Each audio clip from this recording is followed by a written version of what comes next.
अस्सलाम वालेकुम रहमतुल्लाहि व बरकातुहू। उम्मीद है कि सभी खैरियत से होंगे। आज हमारे पास होंडा फिट हाइब्रिड आई हुई है। इस गाड़ी के अंदर इशू ये है, एक तो ये चलते हुए ये डी की लाइट ब्लिंक होना शुरू हो जाती है और दूसरा ये गाड़ी 20 की स्पीड से ऊपर नहीं चलती। तो इसको जब हमने ड्राइव किया, ड्राइव करने के बाद जब चेक किया तो इसके मीटर में ये गियर की लाइट भी ऑन हो गई है। और हमने इसके बाद इसको स्कैनर लगाना है, स्कैनर लगा के देखते हैं कि इसके अंदर क्या कोड आ रहा है। तो ये देख सकते हैं P073F अनेबल एंगेज गियर 1। तो इसका मतलब है जो इसका फर्स्ट गियर है वो काम नहीं कर रहा या वो शिफ्टिंग नहीं कर रहा। तो इसके लिए हमने सबसे पहले जो है ना वो गियर के ऊपर ड्यूल क्लच की जो मोटरें लगी होती हैं उसके अंदर ऑयल चेक करना है। इसके अंदर .4 ऑयल डलता है। वो ऑयल तो हमने चेक किया कि दोनों बोतलों में ऑयल तो था, लेकिन ऑयल की कंडीशन बहुत ज़्यादा ख़राब थी। और ऐसा लग रहा था जैसे किसी ने इससे पहले इसका oil change, dual clutch oil change ना किया हो।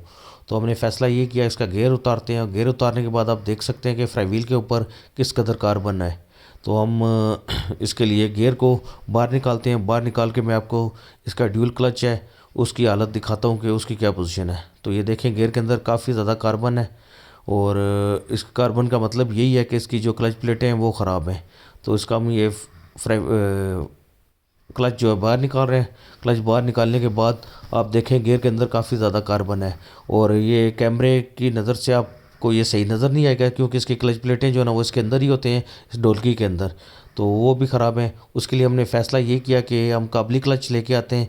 तो ये हमारा काबली क्लच आ गया, इसको हम प्रॉपर फिट कर रहे हैं। फिट करने के बाद आपने एक ख़ास ध्यान रखना है कि इसका फ्रीव्हील के 2 लॉक बने होते हैं, वो लाकों को आपने प्रॉपर बिठाना है। एक इसका ये लॉक है और एक लाख वो दूसरी तरफ है। यहाँ पे आपने एक पेचकस लगाना है। पेचकस लगाने के बाद इसको हल्का सा आप ऊपर की तरफ पुल करेंगे तो यहाँ दूसरा लाख भी इसका बैठ जाएगा।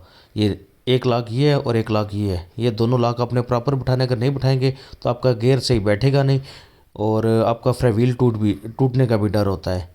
तो हम इसका गियर चढ़ा रहे हैं। गियर चढ़ाने के बाद इसकी हम प्रॉपर इंशाल्लाह फिटिंग करेंगे। फिटिंग के बाद इसकी वायरिंग और इसके जितने भी पाइप हैं, पानी के हो गए, एयर के हो गए और इसका जो एयर क्लीनर वगैरह हो गया उसकी फ़िटिंग और इसके पाइप वगैरह एयर क्लीनर के अंदर जो लगते हैं वो प्रॉपर हमने बिठाने हैं। बिठाने के बाद हम इसकी गियर की कैलिब्रेशन करेंगे। गियर की कैलिब्रेशन करने के बाद हम गाड़ी की टेस्ट ड्राइव लेते हैं। तो देखें कि जैसा कि अल्लाह पाक की ज़ात ने करम किया, ये गाड़ी हमारी क्लियर हो गई है। इसके हम टेस्ट ड्राइव ले रहे हैं। खुदा ना खास्ता अगर आपकी गाड़ी में कोई ऐसा इशू हो तो आप हमारे साथ रब्ता कर सकते हैं। बहुत शुक्रिया। अल्लाह हाफिज़।